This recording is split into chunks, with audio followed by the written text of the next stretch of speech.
Hello students, welcome to my channel. This is Dr. Anwar Singh Chauhan and you are watching my channel K for Chemistry. Today we are going to study nature of metal ligand bond. जब complex बनता है तो उसमें metal के साथ ligand जुड़ता है। Metal अपनी अट्रैक्शन पावर के कारण लिगैंड को अपनी तरफ आकर्षित कर लेता है। आकर्षित करने के बाद चार्ज का ट्रांसफ़र होता है एक से एटम से दूसरे एटम की तरफ और उसके बाद उनके बीच में बॉन्ड बनता है। तो यहाँ हम स्टडी करेंगे मेटल और लिगैंड के बीच जो बॉन्ड बना उसका नेचर कैसा है, वो आयनिक है, कोवलेंट है, कोऑर्डिनेट है, किस तरह का है, उसको हम स्टडी करेंगे। और उसके अंदर अनपेयर्ड इलेक्ट्रॉन की क्या स्थिति है, मैग्नेटिक प्रॉपर्टी की क्या स्थिति है, उन सभी चीज़ों का हम स्टडी करते हैं। तो चलिए अब यहाँ देखिए, ये हमको बता रखा है कि mu is equal to under root n n plus two B M Bohr magnetron. अब अगर अनपेयर्ड इलेक्ट्रॉन एक, दो या तीन है तो n is equal to number of unpaired electron. जितने अनपेयर्ड इलेक्ट्रॉन ज़्यादा होंगे उतने ही मैग्नेटिक मोमेंट म्यू की वैल्यू इंक्रीज होती जाएगी। ये हमको उसमें से जब हम स्ट्रक्चर ड्रॉ करते हैं तो उससे हम पता कर सकते हैं। अब इसमें यहाँ हमको देखना है कि जब मेटल आयन के पास अपने जो इलेक्ट्रॉन होते हैं, पहले तो एक मेटल जो अपने ग्राउंड स्टेट में जो भी इसके पास इलेक्ट्रॉन है, फिर हम देखते हैं कि वो कॉम्प्लेक्स के ऊपर जो चार्ज है उस चार्ज में से, तो कॉम्प्लेक्स के ऊपर तो पूरे पे चार्ज है लेकिन उसमें से उस मेटल आयन के ऊपर कितना चार्ज है, तो उसको हम निकालते हैं कि उस मेटल आयन के ऊपर कितना चार्ज है। फिर उस मेटल आयन के ऊपर जो चार्ज है उससे हम निकालते हैं कि इस चार्ज वाले जो मेटल आयन है इसके पास इलेक्ट्रॉन की संख्या कितनी है। अब इसको निकालते हैं हम। तो ग्राउंड स्टेट में जो इलेक्ट्रॉन होते हैं उससे कम या ज़्यादा इलेक्ट्रॉन है वो फिर मेटल आयन के अंदर आते हैं और वहाँ से हमको पता चलता है कि इसमें अनपेयर्ड इलेक्ट्रॉन कितने हैं। तो जितने अनपेयर्ड इलेक्ट्रॉन होंगे उसी के अकॉर्डिंग उनका मैग्नेटिक मोमेंट हो जाएगा। लेकिन यहाँ ये चीज़ ध्यान रखनी है कि जैसे मेटल आयन कॉम्प्लेक्स बनाता है तो उसमें अनपेयर्ड इलेक्ट्रॉन की संख्या में परिवर्तन आता है। जरूरी नहीं है कि फ्री मेटल आयन है उसके पास इलेक्ट्रॉन की संख्या जितनी है अनपेयर्ड इलेक्ट्रॉन की उतनी संख्या उसकी कॉम्प्लेक्स बनाने में के बनाते समय भी हो, जरूरी नहीं।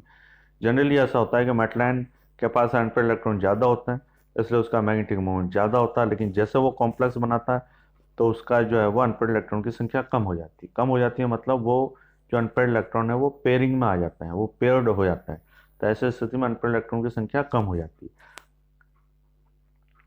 तो मैग्नेटिक मोमेंट भी कम हो जाता। अब यहाँ ये दो बातें हैं कि अनपेयर्ड इलेक्ट्रॉन की संख्या कम अगर हो रही है तो मान के चलिए पेयरिंग हुई है। पेयरिंग होने से क्या होगा, अंदर वाले जो ऑर्बिटल है उनकी संख्या में कमी आई है। उन अंदर वाले जो डी ऑर्बिटल हैं वो एम्प्टी ऑर्बिटल वो ज़्यादा से ज़्यादा बना है, मतलब अंदर वाले जो डी ऑर्बिटल है उनको हम यूज़ करेंगे। तो ऐसी स्थिति में जो हाइब्रिडाइजेशन होगा वो क्या होगा, D2sp3 या DsP2 अंदर वाले डी ऑर्बिटल के यूज़ होने से, ठीक है ना। और दूसरा, मेटल आयन में अनपेयर्ड इलेक्ट्रॉन की संख्या ज़्यादा थी लेकिन जब कॉम्प्लेक्स बना तो पेयरिंग हुई तो क्या हुआ, अनपेयर्ड इलेक्ट्रॉन की संख्या हो गई कम। तो अब जो कॉम्प्लेक्स बनेगा वो कैसा बनेगा, लो स्पिन कॉम्प्लेक्स, मतलब अनपेयर्ड इलेक्ट्रॉन की संख्या कम हुई, लो स्पिन कॉम्प्लेक्स। और अंदर वाला डी ऑर्बिटल यूज किया है तो इसको अपन कहेंगे इनर ऑर्बिटल कॉम्प्लेक्स, ठीक है। और ऐसे जो अनपेयर्ड इलेक्ट्रॉन की संख्या जब कम हो गई तो हमने एक तो कहा लो स्पिन कॉम्प्लेक्स, और दूसरा अनपेयर्ड इलेक्ट्रॉन की संख्या कम कब होती है, पेयरिंग कब करते हैं, जब स्ट्रॉन्ग लिगैंड फील्ड हो। तो इसमें ये स्ट्रॉन्ग लिगैंड फील्ड भी होगा। और इससे जो कॉम्प्लेक्स बनेंगे वो कैसे बनेंगे, कोवलेंट कॉम्प्लेक्स बनेंगे। और ये ऐसा इसलिए होता है क्योंकि जब मेटलाइन से जब कॉम्प्लेक्स बनता है तो जो लिगैंड जुड़ रहे हैं उन लिगैंड को मेटलाइन को एडजस्ट करना होता है। तो जितने लिगैंड होते हैं उतने वो उसको मेटल आयन को अपने अंदर से ऑर्बिटल को खाली करना पड़ता है। तो खाली करने के दो तरीके हैं, या तो पेयरिंग करके खाली हो या आगे वाले डी ऑर्बिटल यूज कर लिए जाए। तो खाली होना मतलब पेयरिंग करना या नहीं करना उसके मैग्नेटिक प्रॉपर्टी पर डिपेंड करेगा।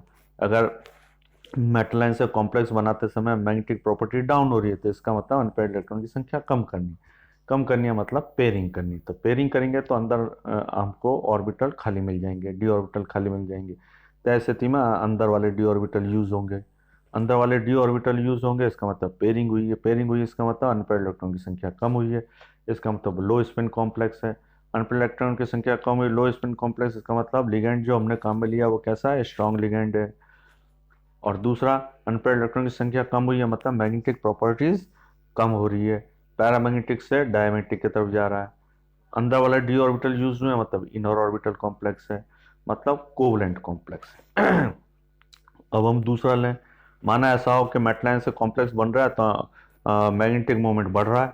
मैग्नेटिक मोमेंट बढ़ रहा है, इसका मतलब अनपेयर्ड इलेक्ट्रॉन की संख्या को हमको कम नहीं करना है, पेयरिंग नहीं करनी है। बाहर वाला डी ऑर्बिटल यूज़ करेंगे हम, तो हम वो जो अनपेयर्ड इलेक्ट्रॉन है उनको एज इट इज छोड़ेंगे और बाहर वाले डी ऑर्बिटल यूज़ करेंगे, तो ये बन जाएगा sp3d2। अब इसमें बाहर वाला डी ऑर्बिटल यूज़ किया है तो इससे अपन कहेंगे outer orbital complex. Unpaired electron की संख्या इसमें बढ़ी है, कम नहीं हुई है, तो इसको अपन हाई स्पिन कॉम्प्लेक्स बोलेंगे। और हाई स्पिन कॉम्प्लेक्स है तो इसका मतलब लिगेंड जो हमने यूज़ किया वो वीक लिगेंड है।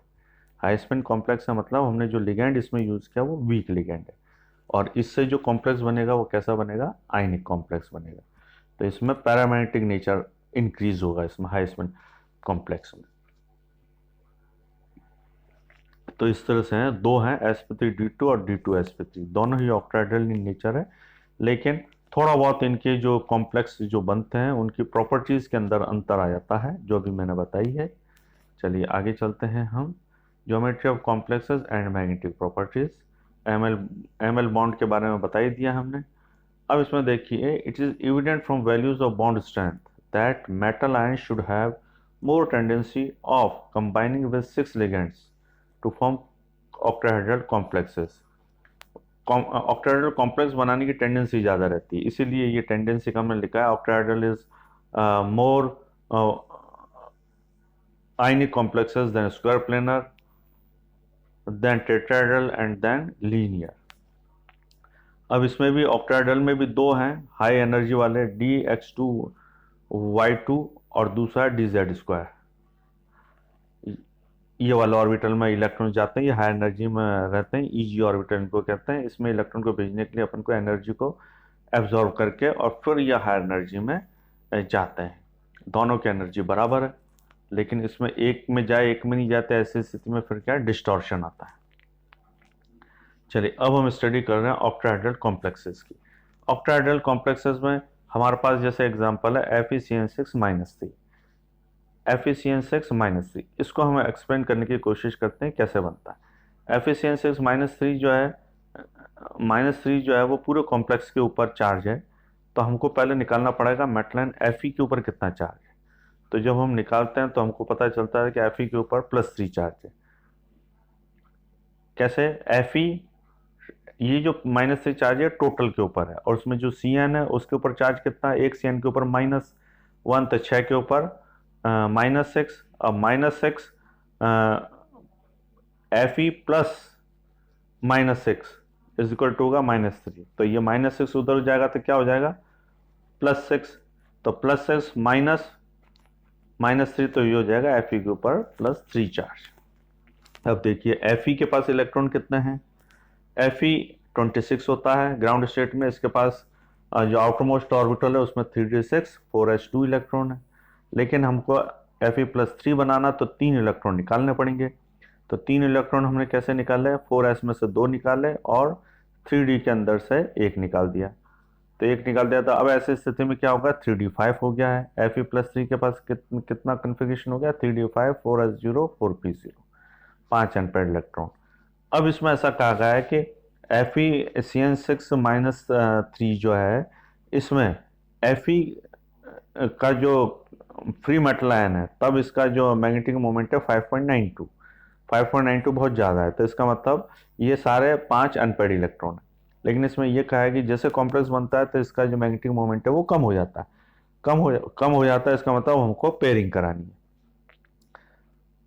तो अब इसमें 5 है तो इसमें हमने पेयरिंग कराई तो एक अनपेयर्ड इलेक्ट्रॉन बच गया, तो उस एक अनपेयर्ड इलेक्ट्रॉन के कारण ही इसका जो मैग्नेटिक मोमेंट है, कॉम्प्लेक्स का मैग्नेटिक मोमेंट है 2.3 bm होता है। तो इस प्रकार हम क्या करते हैं, इसमें अपन पेयरिंग कराते हैं, तो पेयरिंग कराने पर जो 3d है उसमें 2 ऑर्बिटल खाली रह जाते हैं, dx2 y2 और दूसरा dz2 ये खाली रहता है। तो ये 2 d ऑर्बिटल खाली, एक s और 3 p, टोटल हमको खाली ऑर्बिटल कितने चाहिए, 6, क्योंकि हमको 6 Cn को एडजस्ट करना है। FeCN6 है तो 6 Cn को एडजस्ट करना, तो 2 d के हो गए, एक s का हो गया और 3 p के हो गए। अब ये अलग अलग एनर्जी के हैं, इसलिए इनको हम क्या करेंगे, हाइब्रिडाइजेशन करा देते हैं, इसलिए सबकी सेम एनर्जी हो जाएगी। तो ये 3 पेयर्ड अलग हैं, 2 पेयर्ड अलग हैं, एक अनपेयर्ड इलेक्ट्रॉन है और बाकी 6 जो है वो संकृत कक्षक है। ये संकृत कक्षकों में संकरण हुआ, 5 इनकी एनर्जी सेम हो गई। अब इसमें जो Cn है, Cn क्या है, Cn माइनस एक लोन पेयर उसके पास, तो ये अपना जो खाली कक्षक है मेटल आयन के, उसमें एक एक अपना लोन पेयर डालता जाता है और बॉन्ड में बना लेता है। तो ये कन्फिग्रेशन कौन सा होगा, D2sp3। D2sp3 होता है ऑक्टाहेड्रल। ऑक्टाहेड्रल में बीच में Fe आ गया और 6 कोनों पर, जिसमें से एक ऊपर एक नीचे और 4 कोने स्क्वायर में, उनमें Cn लगे हुए हैं। और Cn कैसे लगे हुए हैं, सभी Cn ने अपना एक एक लोन पेयर Fe को दे दिया है। ऐसी स्थिति में ये कॉम्प्लेक्स बनता है। इसी प्रकार Fe-4 भी इसी तरीके से कॉम्प्लेक्स बनता है। इलेक्ट्रॉन का थोड़ा सा कम ज़्यादा होता है। Fe-4 में Fe के ऊपर +2 चार्ज है। +2 चार्ज होने से इसका कन्फिग्रेशन हो गया 3d6 कन्फिग्रेशन हो गया। अभी जब कॉम्प्लेक्स बना रहा है तो इसका जो मैग्नेटिक मोमेंट है वो शून्य हो गया। शून्य कैसे हो गया कि ये जो 4 अनपेयर्ड इलेक्ट्रॉन है इन्होंने पेयरिंग कर ली, तो अनपेयर्ड इलेक्ट्रॉन की संख्या शून्य हो गई, इसलिए इनका मैग्नेटिक मोमेंट कॉम्प्लेक्स बनाते समय शून्य हो जाता है। फिर इसके अंदर जो खाली कक्षक है, क्योंकि 6 Cn है, हमको 6 ऑर्बिटल चाहिए खाली मेटल आयन में, तो 6 जो खाली ऑर्बिटल है जिसमें से D के 2, एक S और 3 P आपस में मिलकर संकरण करते हैं, 6 संकृत कक्षक बनते हैं, सबकी एनर्जी बराबर होती है। अब 6 Cn जो है अपने एक एक लोन पेयर एक एक ऑर्बिटल में देकर बॉन्ड बना लेते हैं। तो ये वैसा ही ऑक्टाहेड्रल कॉम्प्लेक्स बनता है। चलिए स्टूडेंट्स, आज के टॉपिक में इतना ही। Thank you very much.